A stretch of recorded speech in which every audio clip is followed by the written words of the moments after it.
केंद्रीय सड़क परिवहन एवं राजमार्ग मंत्री नितिन गडकरी ने टोल टैक्स को लेकर बड़ा बयान दिया है। उन्होंने कहा कि सरकार राष्ट्रीय राजमार्गों पर यात्रियों को राहत देने के लिए एक समान टोल नीति पर काम कर रही है। आने वाले समय में पूरे देश में एक जैसा टोल शुल्क लागू किया जाएगा, जिससे यात्रियों को टोल भुगतान में पारदर्शिता मिलेगी और अनियमितताओं को कम किया जा सकेगा। नितिन गडकरी ने बताया कि सड़क परिवहन मंत्रालय राष्ट्रीय राजमार्गों पर एक बाधारहित global navigation satellite system GNSS आधारित टोल कलेक्शन प्रणाली लागू करने जा रहा है।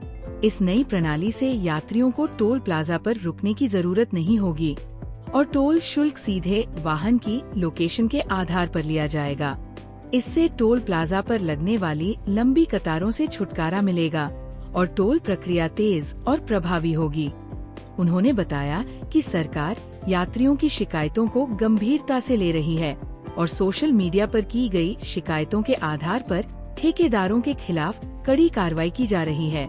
वर्तमान में राष्ट्रीय राजमार्गों पर निजी कारों की हिस्सेदारी लगभग 60% है, लेकिन इनसे प्राप्त टोल राजस्व केवल 20 से 26% तक ही रहता है। पिछले 10 वर्षों में अधिक टोल प्लाजा बनने के कारण टोल शुल्क में वृद्धि हुई है, जिससे यात्रियों में असंतोष बढ़ा है।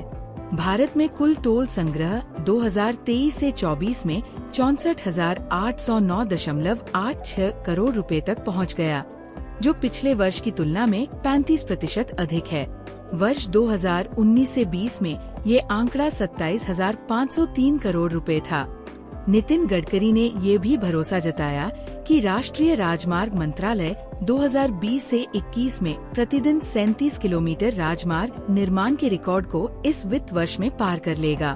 अब तक करीब 7,000 किलोमीटर राजमार्गों का निर्माण पूरा हो चुका है। हालांकि भारतमाला परियोजना के तहत अब कोई नई परियोजना मंजूर नहीं हो रही है।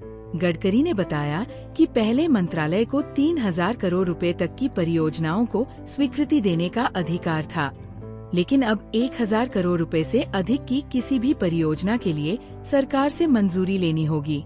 उन्होंने बताया कि 50 से 60,000 करोड़ रुपए की परियोजनाओं को मंजूरी के लिए मंत्रिमंडल के पास भेजा गया है और स्वीकृति मिलने के बाद इन परियोजनाओं पर काम शुरू किया जाएगा।